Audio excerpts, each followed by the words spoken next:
I see you. Die hard. Trap. We gonna do this one the right way.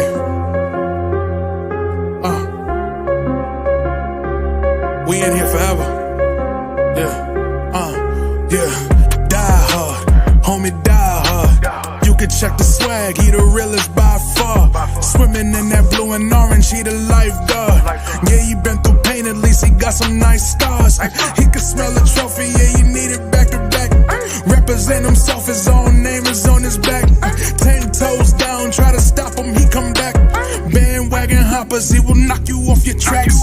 You ain't saying nothing, Nero been here from the start. He been working in the lab to take his team and make it art. See him going over film to help him build and make him smart. He will tell you how he feels because he's real and he got heart. He will never fade away, he will never change his face. Everybody picking faves and he's feeling out of place. Cause he is for the team and he always rep the squad.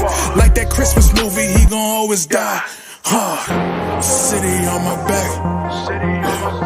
They ask me what's my name and it's on my back. I'm just speaking facts. We got big dreams, we ain't looking back. We be really die hard, yeah, that's a fact. We be really die hard, ain't no going back. Make the whole crowd rise like a thermostat. Fourth quarter, I'm the killer that's gonna murder that. Peace, guys. It's your boy Eru, the Antics podcast in the place, man. I hit the horn just now, but I feel like we should hit the gunshots. You know what I'm saying? Because this is the type of series that we got going on here. You see the screen here. You got Embiid pulling Mitch Robinson's leg, almost injuring him on that play. Mitch Robinson did end up hurting his leg. He tried to get back into it couple times up the court, dragging his leg. Actually, they took him out. They called a timeout. He still stayed in the game, and they ended up hurting his ankle again. You know what I'm saying? So it's a very physical thing, but we're not here to cry about that. You know what I'm saying? Because this is the playoffs. You know, we play hard, man. The Knicks play hard. Physical, I don't think the Knicks play physical. I think everything that the Knicks do is all effort. You know, everything is on the ball. We jump on the ball. You know, so if jumping on the ball is physical, then I don't know what is. What the Philadelphia 76ers are doing on the other hand, as a team collectively, is been like downright dirty. You know, you want to talk about bad boy Pistons? The way that they describe us as if we're doing to them what Lambeer and Rick Mahorn was doing to, you know, the Celtics back in the days. You know what I'm saying? Like hitting the guy in the neck and chopping him and taking his feet up. We're not doing that. We're playing straight up basketball. Everything is on the ball, gentleman style. We're not a team that talks shit. You know, we're just a team that comes out with maximum effort and plays accordingly. You know, so you know, they can't match our effort. So they definitely have been playing dirty, man. Outside of Embiid, there's been a couple plays and stuff, but this is the playoffs. Like I said, I'm only mentioning because this is a big topic of conversation. But you know, I don't care too much about the pushing and the extra elbowing and you know, all the stuff that Philadelphia is doing. I don't care for it because our Knicks still step up to it and we fight through it and we don't match it. We don't do what they do. We just play basketball. You know, so maybe that needs to change. You know what I'm saying? Maybe that needs to change, man. So this is an early podcast, man. Maybe I'll do that because I am on vacation. So shout out to everybody that's tuning in. Shout out to people that will watch on the replay and stuff like that. Right on the bat here, we got on Dios in the place, man. Shout out to him. He's been popping in on the pods a lot lately. My man Terrence Mosley here. You know, I think my man might be on his lunch break here. So let me make sure I show you guys love here. So once here. Says lost all respect for Joel Embiid. I never had respect for him to begin with. Remember, he was crying in previous playoffs before. So you know, I'll get into it as I run through these tabs and stuff like that to talk about the whole picture here. Terrence Mosley, what's good, man? He said Tibbs got to do better. Word up, ain't no way. There was one team foul away to go to the line with 8 minutes and not able to get to. Yes, unbelievable. Shout out to Harlem CEO, man. That's my guy, man. I wish I would have put the picture up here so you guys can see. But you know, he popped up at the Pigs Beach. They always have a watch party there for every single playoff game. It's not that wasn't my watch party. They just do that for every playoff game. They've been doing that for the last few years and stuff, man. So it's a really good spot. So he popped up on me, man. So I definitely appreciate it. And we got a chance to sit next to each other. He said the same thing that driving to the basket. Why weren't we attacking the rim? A lot of it was a lot of jabs and kicking out to threes. We don't need to play like that. We should have just been going right and Embiid every single time. You know what I'm saying? Because he couldn't foul because he already had that flagrant, so he couldn't really foul like that. It's a couple other things too, man. I guess we can get into that as time goes on. Um, he said one dude on one leg and not give him foul troubles. Yeah, it's disgusting. So like I said, we'll get into it.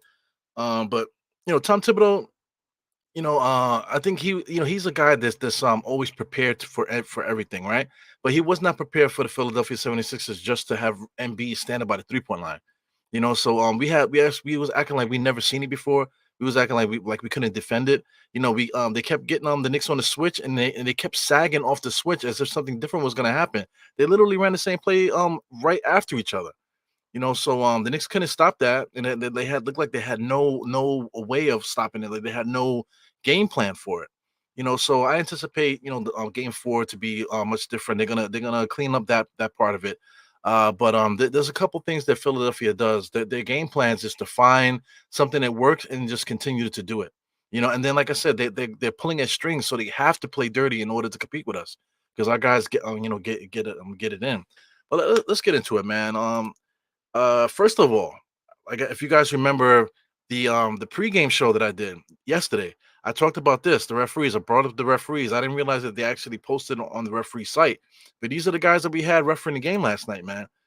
It was my man Zach Zarba, Gucci Mane, aka James Williams. He was the other ref, and they had this guy here who's a veteran guy. We've seen him around, but he's fairly quiet. This guy here, this guy's kind of a go with the flow kind of guy, almost like a token referee. So they threw a token referee in there with a guy that has history with the Knicks. As far as being the head refs and making questionable calls and this that, and the other. He's actually in my intro too.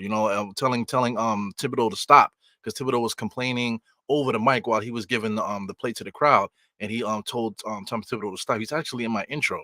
So we have history with this guy. And then also too, my man Zach Zabra, he's been around forever, man. He looks young, but this guy's been around for a long time, man. I remember he was a young ref years ago. Now he's one of the veterans here. So he has a lot of history with the Knicks too. Just a company man, somebody that knows what to do, knows how to follow orders and stuff. So the writing was on the wall as far as how they were going to officiate this game. So let's keep scrolling here, man. Off to the first play. This is all of his dirty plays. Shout out to Teague. IQ for three. He needs to change that name there, but everybody knows him as TEG. So he probably needs to change his Instagram name to that, just to follow suit there. But shout out to him. Always puts up great content. I'm not gonna play any sound, I'm just gonna run through the video and talk around it. So this is just something, all that stuff with his eyes kind of bugged out. Found out he has Bell's palsy. This is the big thing here. He falls there. Oh, now they said the media can't be played. Unbelievable. Let's go back a little bit. Let's see if it make sure I turn the sound now. So anyway, the first play, as you can see, he fell to the floor, and then he said, so they I guess they banned the video. Maybe they banned the video. So that happens. So anyway, they pulled his leg, and we'll get into what he said about that in the posting. So I'm gonna get rid of this. He says Embiid under great stress and pain. So I mean, this is this is just basically what NBA New York was saying, and this is like he's just basically retreading what other people are saying around the league and stuff. The Embiid is in pain, stress, Bell's palsy, got bad knees, all this other stuff. But he's running up the court fine to me. He's shoving and pushing guys fine to me. The guy dropped 50 points. Everything is fine to me. So all of this antics and stuff that they're doing, like it's like the 76ers are a bunch of Karens. Karens, they making stuff up, making up side stories so you can feel sorry for them. Meanwhile, they're stabbing you in the back and calling the police and doing XYZ to you behind your back. Filing false reports and doing stuff and then saying that you did it. You know what I'm saying? This is the stuff that the Philadelphia 76ers are doing, man. So uh I guess we'll play this one because this gets into the moves also. So as you can see here, he gets tapped there, and as you can see him, he's like, "Where's the foul? Where's the foul?" The dude put up 21 foul shots today.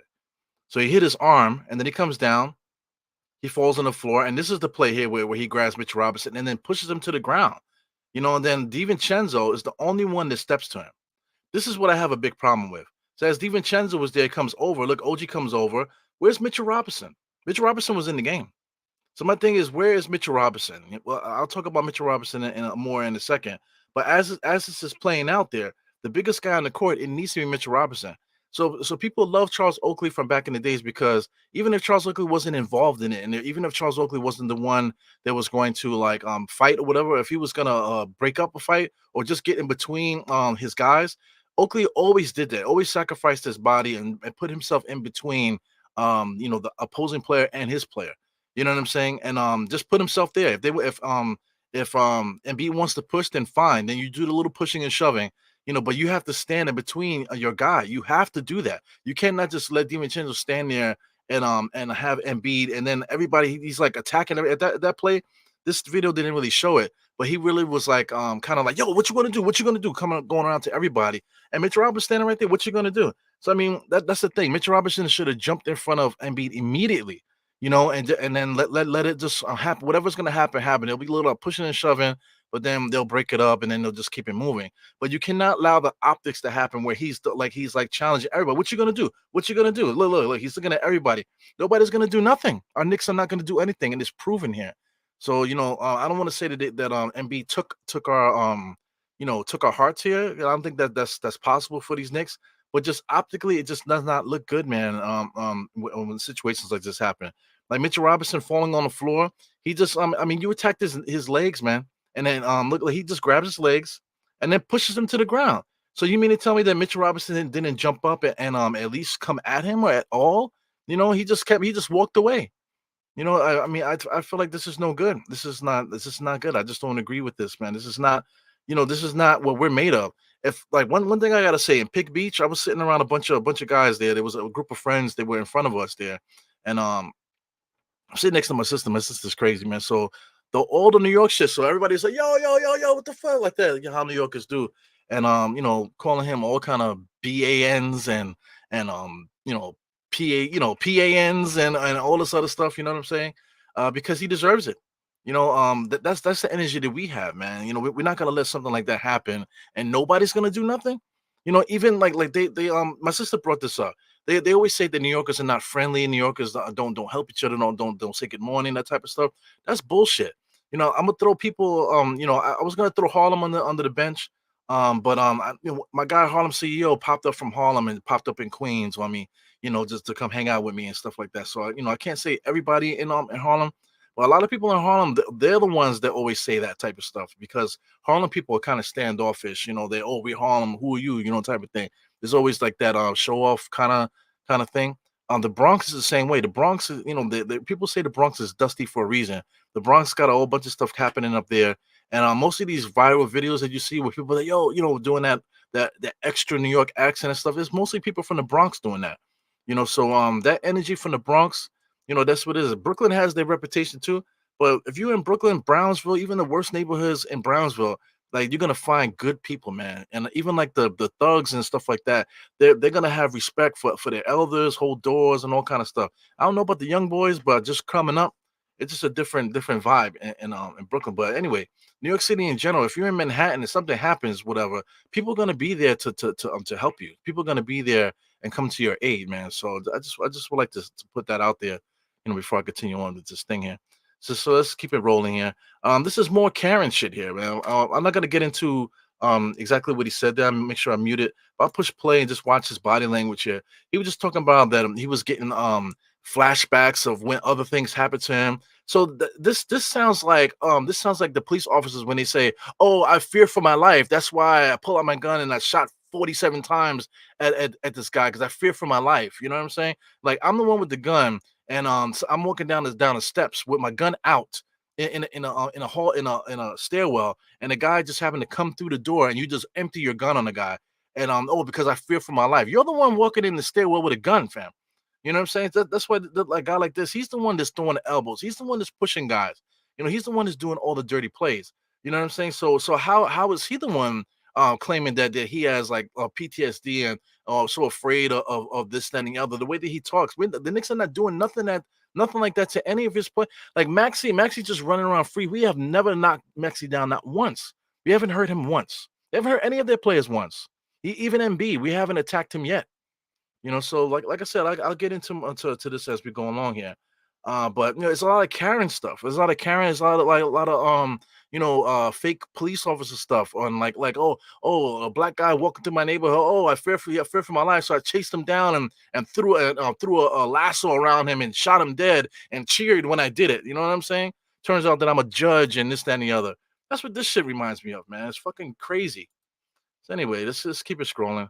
Um, Shout out to NBA history. They say, oh, Embiid is the first player in NBA history with 50 points and fewer than 20 shots in a playoff game. Wow, look at that. And then playoffs with the presented by Google and all this other stuff. But shout out to NBA New York. He points out that he's also, the fifth player in NBA history to have 20 or more free throws in a playoff game. So that's the story right there. How much how much fouls did he get? Those ticky tack fouls the referees were calling. But meanwhile, we were getting mauled on the opposite end. We'll get into more of that as we go along here. This right here is embarrassing. I have to get on Mitch Robinson again here. I don't know from my end. Mitch Robinson comes out the game with a boot, fam. Embiid is the one with the busted knee. So we should be hurting him. He's the one that should be walking out the arena like this. This guy, Mitch Robinson, again is hurt. Like this guy can't go within a couple days without being hurt. I feel like the first time when he came back, the first time he got hurt, and then he had to miss another game. Came back again, and then end up getting hurt again. Now here he is in the playoffs. I forgot what happened exactly, but to me, I don't think it was that big of a deal. He did twist his ankle a little bit, but Maxi twisted his ankle worse than this, man. This guy twisted it a little bit. I know he has surgery. I get all that. You know what I'm saying? But this guy is already hurt again with walking around in the boot. You know what I'm saying? This is embarrassing. The optics of this is embarrassing. You know what I'm saying? So they took out supposedly our heart and soul and our defensive player, our best offensive. People keep saying this same cliche shit, but I don't see this stuff happening in the game. Oh, he does all the dirty work and he guards 5 players. No, he doesn't. No, he does not. I just don't understand where that narrative comes from. One thing about Mitchell Robinson, he is a player that usable and very important in an 8-man rotation, 10-man rotation. You know what I'm saying? In a playoff rotation, he's very important. But at the same time, he doesn't bring any of these intangibles where you feel like safe on the court when he's there. He's not protecting his players at all. This guy he's a nice kid. This guy's a nice dude. You know what I'm saying? I can't even say kid because he's getting up there in his 20s and he has children and stuff like that on this earth. So he's just a nice guy, country dude. That wouldn't hurt a fly type of thing. You know what I'm saying? But this is not the type of player that we need on our squad, man. This is not the type of player that we need to get us past a guy like Embiid like this. If we make it to Indiana, we get past Philadelphia, which I'm confident that we will do that. All of a sudden, Mitch Robinson is going to turn into Marcus Camby again, and we're probably going to play Indiana pretty physical. It's stuff like this that it just optically, man, it just looks horrible. Just looks horrible, man. So I mean, I hope Mitch Robinson can get healthy.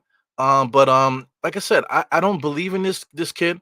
He can make some great plays. He made a couple great plays the last game. He made a couple horrible plays the last game too.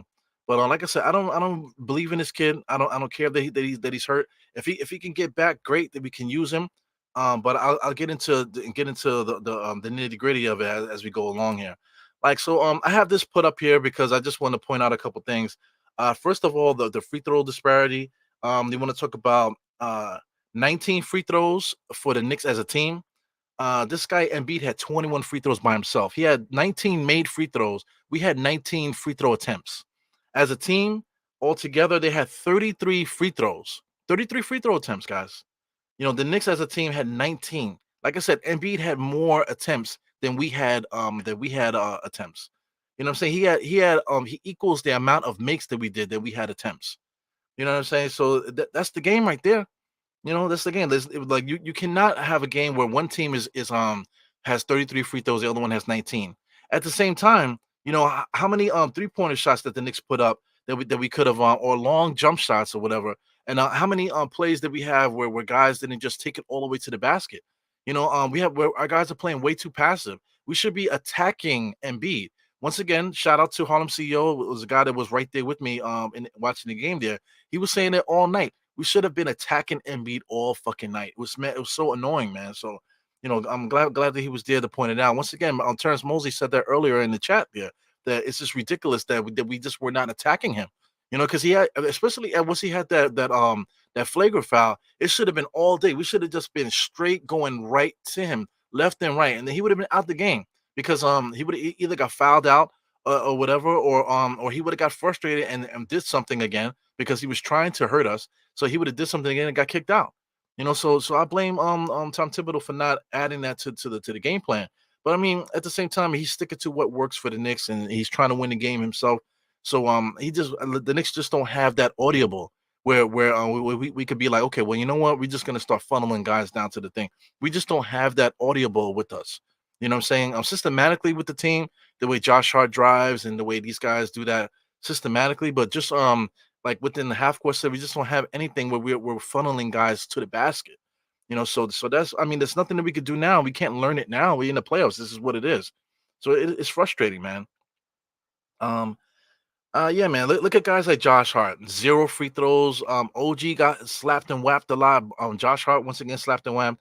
Hartenstein got slapped and whapped a lot. Zero free throws for the entire front court is ridiculous to me. You know, Dante DiVincenzo got fouled in that big dunk that he had there. How many times did he drive and he didn't really get fouled? He only attempted two free throws. Jalen Brunson got 12. But the way that he plays, there was so many plays that I feel like every time Brunson drived, he got fouled. But he had to eat a lot of those, falling on the floor, and getting slapped and whapped to the ground. But he still attempted 12 free throws, so can't really complain too much about that. But if Embiid got 21, Brunson should have had 21 also. Just looking down the line, Miles McBride had a couple slapping whaps. Mitchell Robinson slapped and whapped. I mean, he got hurt for Christ's sake. He got thrown to the ground. And I think that's the only time that he attempted a free throw is for that what do you call that flagrant foul. The flagrant foul is the time when he attempted those two free throws, which is ridiculous, man. And he missed both of those free throws on top of that. So I mean, it's just overall ridiculous, man. Precious Achiuwa came in there. He got slapped and whapped a lot. He didn't get a foul shot either. He only played 10 minutes. But we'll get into more of that right now, man. But like I was gonna play video and go through the video and what was going wrong and stuff like that. We've seen it. We've seen the game. What went wrong is that the Knicks could not stop that pick and roll at the top of the key where they were trying to get a smaller person on Embiid. They did that, and then they had Hartenstein playing behind.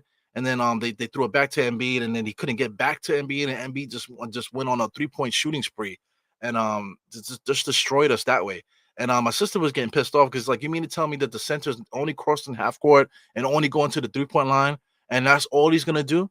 You know what I'm saying? He's not gonna do nothing else. You know what I'm saying? And it's the Knicks. The Knicks were allowing him to do that. They were just going right into the game plan, and I don't anticipate that happening again. You know what I'm saying? But just watching it was just like watching paint. It was like watching paint dry. It was like watching somebody scrape their nails on the chalkboard. It was just horrible to watch, And like I said, with my sister in agony on one side and Harlem CEO in agony on the other side, man, it was just bad to watch, bad situation to watch, man. So, hopefully the Knicks can clean that up, man. But yeah, my sister's right, man. Coming across half court line and hanging out by the 3-point line and we can't stop him, a center. You know what I'm saying? We should have got up on him, but Hartenstein was afraid to get too close because they were calling everything. 21 free throws is ridiculous, man. Him just standing there. He wasn't even in the paint. He's getting foul shots off of jump shots in the perimeter, which is ridiculous. Absolutely ridiculous, man. One more thing here before I continue on. Rebounding, fam. Knicks as a team, 32 rebounds. Sliding on up here, excuse me, sliding on down, pause, to here, 36 rebounds for Philadelphia. It's not a big thing, but the Knicks are usually dominate everybody rebounding wise. So 32 rebounds for the Knicks and 36 rebounds for them is a travesty. The Knicks need to win the boards in order to win the game. Straight like that. We have to win the board game. And just look at our guys here, the guys that need to get rebounds. Ananobi got 4 rebounds. He averages 4 for the season, guys. So don't expect him to get any more than that. But Josh Hart with 6. Josh Hart needs to get double-figure rebounds in order for us to compete. Shout out to Hartenstein. He played 25 minutes, but he only got 4 rebounds, man. Sliding on down there, DiVincenzo got 4 to compare to that. So Hartenstein got to get on those boards, man. Mitchell Robinson has 7 boards. That's why he's been getting more minutes and stuff like that. And that's why Tom Thibodeau, was riding him because at least Mitchell Robinson is getting rebounds. But I point to it, offensive rebounds he's getting, but he's not getting the defensive rebounds. So that's not helping us neither. We need to get those rebounds to prevent Philly from getting the second chance points. You know what I'm saying? So we need to get on those defensive boards. McBride wasn't able to help. Precious had 0 rebounds in 10 minutes, which is ridiculous. I was getting on Mitchell Robinson. Even if you play 10 minutes, you should be able to get 7 rebounds, fam. So he did his job. Precious, you got 10 minutes. You should be able to get 5, 6, 7 rebounds, fam. He had 0 rebounds. That is unacceptable. Unacceptable by our Knicks, So even though they played dirty and this, that, and the other, we didn't get calls and stuff. There's a couple things that we could have fixed. Like I said, driving to the basket and forcing the referees to blow the whistle. That's what we should have done. We should have attacked Embiid. Also rebounding wise, there's no excuse for us not getting these rebounds, fam. So that's the game right there. Outside of everything else, shooting and not getting certain shots or whatever. Nah, man, getting on those boards and absolutely attacking the rim with no shot blocker down there. We absolutely should, just drop the ball on that. But like I said, I was gonna play some video with this and stuff like that and break down plays. But like I said, we don't need to do that. We saw the game, and I already talked it out enough. One thing that the Knicks have, man, that's really frustrating me is we have depth, right? We've been saying that all year that we have a lot of depth on this team. When Mitchell Robinson went down, who held it down for us? When Mitchell Robinson, Hartenstein came in there, right? So when Hartenstein came in, who was Hartenstein's backup? You know, did we not forget about Jericho Sims? Jericho Sims played great minutes for us when Mitchell Robinson was out. Even when Hartenstein and Mitchell Robinson was out, this guy right here is the one that started and played the minutes and helped us get through tough times and stuff. So how come this guy cannot get minutes, man? Especially when we're playing against a guy like Embiid, and you can see the game is becoming like dirty. The game is becoming dirty. So a guy like Jericho Sims, you need to put him out there with a mission. With a mission. Like I said, we're not trying to hurt nobody, but we got to put him out there as a mission. Embiid is out there. He wants to play a rough and tumble. Get Jericho Sims out there and let Jericho Sims get up on him. Make him feel him. Jericho Sims hurts guys when he's out there by accident. So Jericho Sims would have been fantastic to have out there to be guarding Embiid. And I can see Embiid getting frustrated with a guy like Jericho Sims once Jericho Sims puts the strength on him. I can see him getting frustrated, maybe throwing, I can see him throwing the ball. He reminds me of Charles Barkley throwing the ball, all the antics and stuff like that. So we have guys that we could throw at Embiid and throw at the rest of the guys out there to if you want to play physical, we could do it. We could really do it, fam. You know what I'm saying? So it's not fair for Hartenstein and it's not fair for Mitchell Robinson for them to have that to hold this task by themselves. The Knicks have the firepower. We have the men to deal with it. Which brings me to Precious. What took so long? What took so long for Precious to come into the game here? But I'm trying to vouch for Precious, but 0 rebounds in 10 minutes is ridiculous, man. You want to get minutes, you gotta get on the boards, fam. What is preventing these guys from getting rebounds? Because Embiid is not even inside. Embiid is not even inside. He's out there on the 3-point line, not even doing anything. So what is preventing the Knicks from getting rebounds? So there's something that we really need to talk about here. But like I said, we got Jericho Sims and we got Precious here. If you want to talk about Maxey, like I said, I'm not out here trying to hurt nobody, but we got guys like Daquan Jeffries. If you guys remember this play, he grabbed Robin Lopez and folded him up like a suitcase and threw his ass on the conveyor belt. Robin Lopez was pissed after this. And this was in garbage time here for the Knicks one of these games here. Grabbed them up, flipped them up, and threw them to the ground. You know what I'm saying? So we got a guy like this that doesn't give a shit, like Daquan Jeffries. Just came in the game on you know, on a humble in the last part of the game, and something happened. He couldn't take it. And next thing you know, he's flipping the guy and throwing him to the ground. Daquan Jeffries might need to get some minutes, man. If he comes in the game for 5 minutes or something like that, you don't really know what time it is. That means that the max is going to hit the floor. And I feel like we have guys that are willing to do that. Daquan Jeffries is never going to get an NBA opportunity. Never. You know what I'm saying? So why not make a name for yourself here in these playoffs and to be a JoJo White? Come out there and just get underneath a guy's feathers, get physical with them, make them think about something, and then bring your regular guys in there. Let your guys see them do that, get the energy from watching Daquan do his dirty work, and then bring your regular guys back in there. Another guy to mention here is this guy here, Mamadi Diake. So I just mentioned JoJo White from JoJo. For people that don't know JoJo White, Google him. Google JoJo White from the Bulls. His absolutely no NBA stats. He didn't really play at all in his career, but people remember his name like it was yesterday because that's the guy that Phil Jackson sent out on Ron Harper. I don't know what he was saying to Ron Harper, but Ron Harper grabbed him, dragged him to the freaking baseline, and flipped him upside down, which started one of the bigger brawls that the Knicks have had right in front of David Stern. So Dirk Harper always he was a tough guy. He talked shit and stuff, but he never got into any physical altercations like that. You know what I'm saying? And I don't know what Georgia White said, but he made Dirk Harper grab him, drag him to midcourt, and flip his ass into the crowd. You know what I'm saying? So guys like Mama D Diallo, excuse me, Mama D Diake, we need to put him in the game because this guy's known for playing defense, very strong kid. He's never going to get an opportunity to play in the NBA. So you want to be famous, put him out there and let's see what he can do out there. Let him grab somebody, let him get up, let him do something to the point where he's like getting under this guy's skin. Put him out there, let something happen. If he gets kicked out, who cares? You know what I'm saying? If Daquan Jeffries gets kicked out the game, who cares? You know what I'm saying? If these guys get called for fouls, who cares? We're getting killed on the fouls to begin with. So send these guys out here on a mission, to hurt guys. Precious, I mean, come on, man. You want to play? You got to get on the boards, dude. He plays really good defense, blocking shots and that type of thing. He needs to get on those boards. And is the point of having Jericho Sims? Super athletic, super strong, and we never use him and whatever. So we need to use these guys. So now we're gonna have to use Jericho out of nowhere, cold as ice, hasn't played in a long time because Mitchell Robinson more than likely will not play in Game 4. So now we have to use this guy. Now he's forced to play, and a guy like Precious now is forced to play instead of somebody that was just in part of what we do in general. So just my outlook on the next game, man. I don't think the Knicks need to do anything drastic. So I mean, what I'm saying is not drastic. Philly did a good job. They brought in what's money's name? They brought in that Ice Age looking motherfucker. What's his name?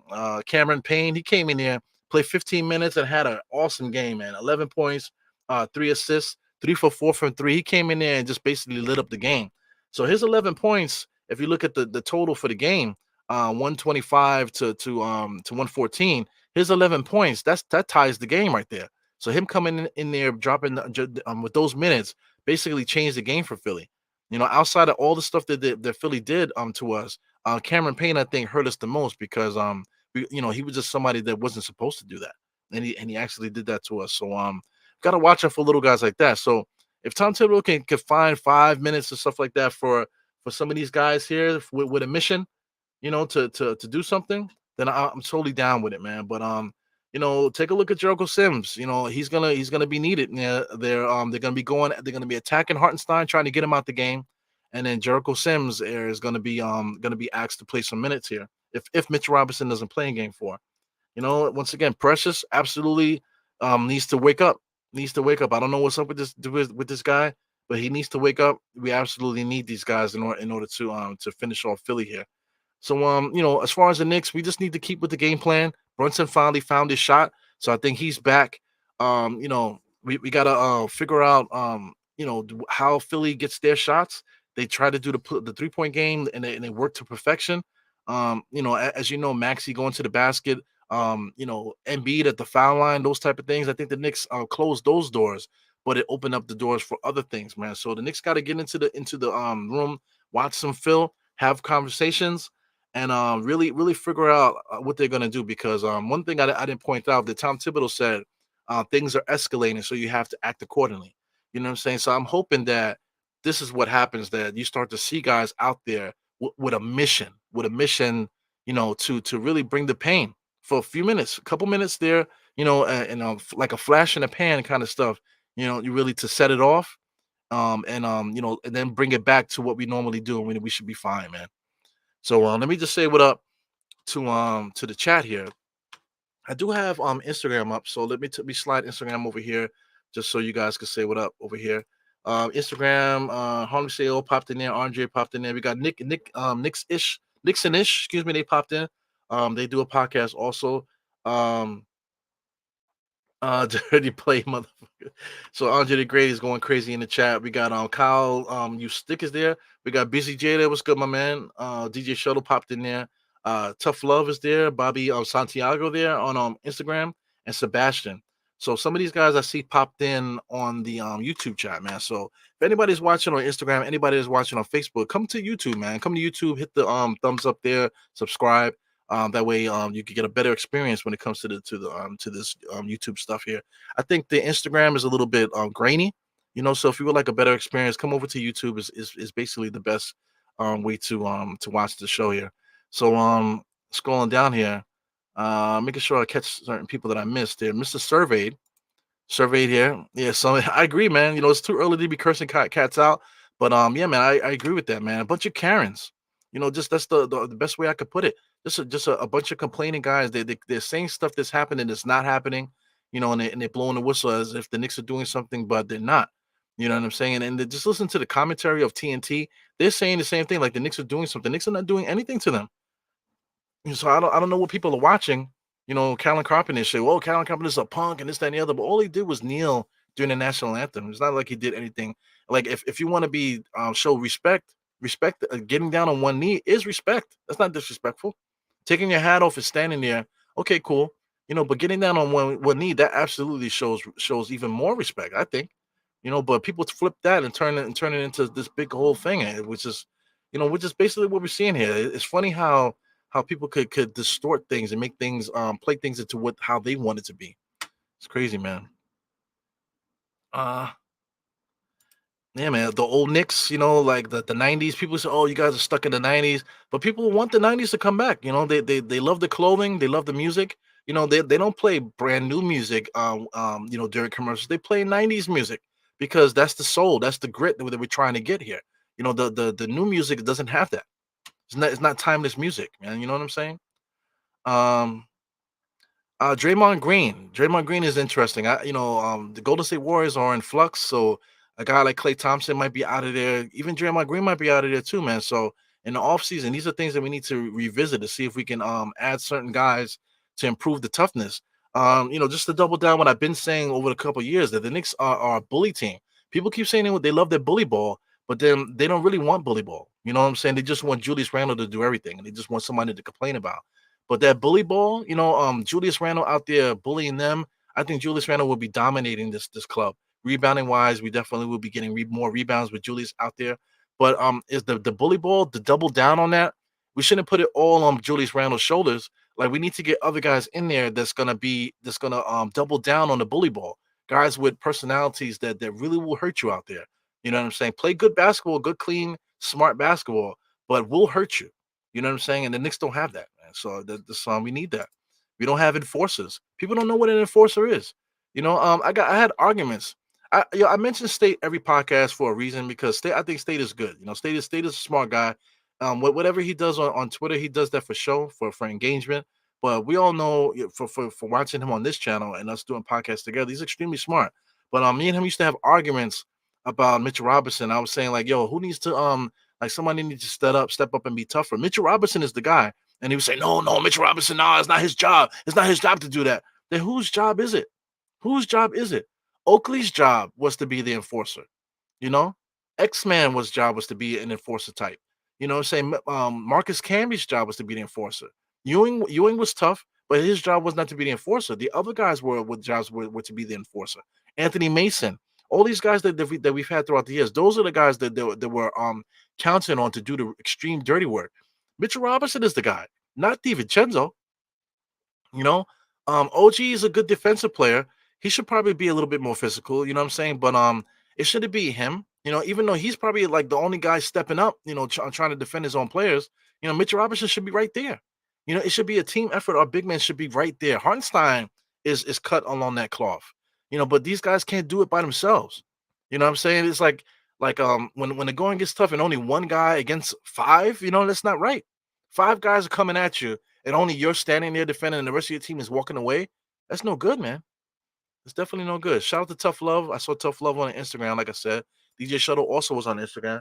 Shout out to DJ Shuttle, another awesome content creator. Um, yeah, this is important too. A makeup game. I think that's exactly what it is. So that's what I took it as. I took it as, okay, you want Philadelphia to get one. Okay, you could take this one, no big deal.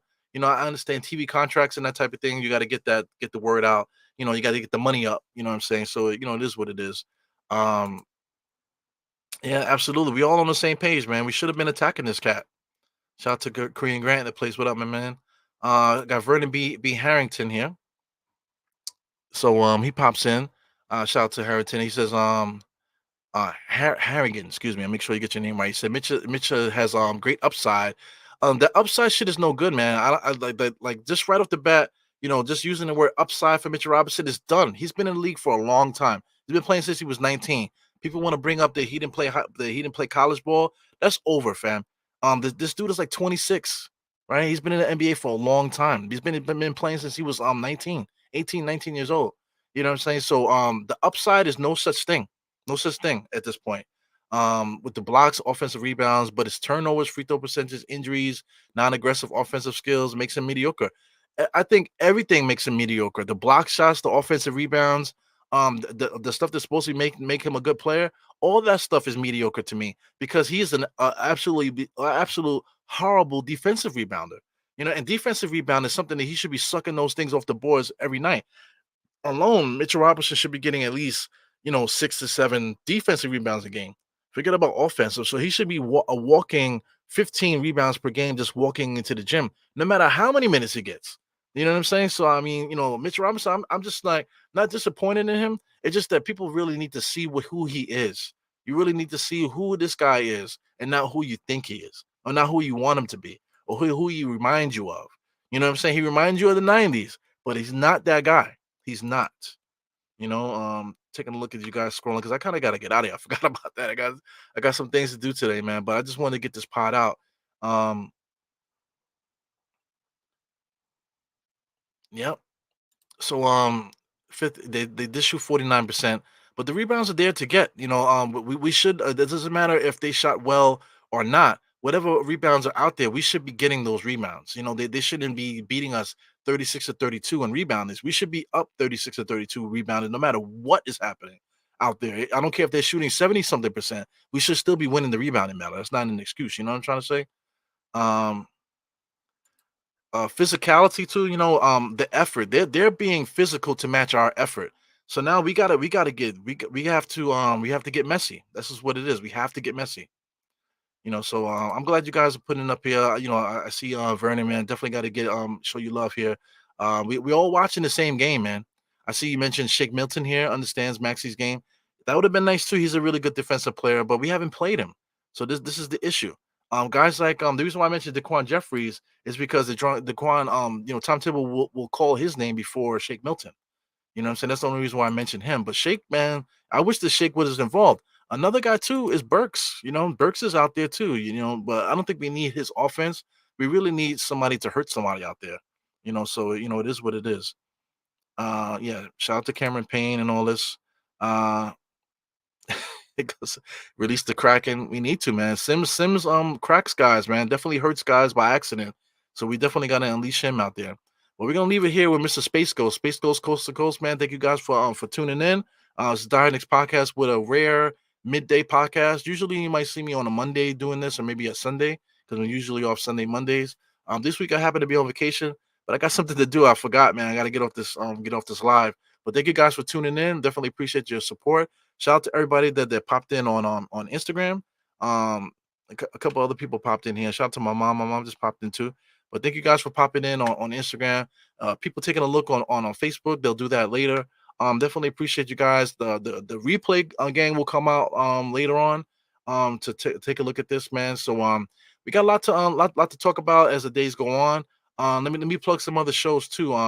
I'm also I'm a part of the Morning Brew crew now, Morning Brew Sports Network. We're doing a podcast every Wednesday at 10:30. So please tune into that channel. I could play it on this channel also, but I would rather you guys go over there because I'm watching on my channel and this and the other. It's technically not my show, it's their show. So I'm not going to like post it on my channel just to boost myself up. That's their channel. So I'm contributing to their channel. So the Morning Brew on sports at 10:30s on Wednesdays. I'll be there. We'll be doing Knicks nightcap. We'll be talking about whiskey and basketball, Knicks and basketball culture and that type of stuff. Also shout out to the Front Stoop on YouTube. Every Thursday, if the Knicks are not playing, we do a OG talk where we're talking about life, sports, life, sports, hip hop, and things of that nature from an older person's perspective, man. So tune into that. Usually around 9:30, 9 o'clock. Depends on what's going on. Like I said, that show's in flux because of the playoffs. But OG talk on the front stoop, I'm contributing to that. I'm also going to bring another show there on Mondays. We got to get that together. What else we got going on here? This is just about it for the moment, man. But thank you guys for tuning in. It's been Dynamics Podcast. This is your boy Eru. 4 fingers to the forehead, tucking the thumb salute. See you guys next time. And without further ado, I gotta get out of here. So let's do a quick outro. And I'll see you guys next time, man. Thanks for supporting, tuning in, and let's go Knicks.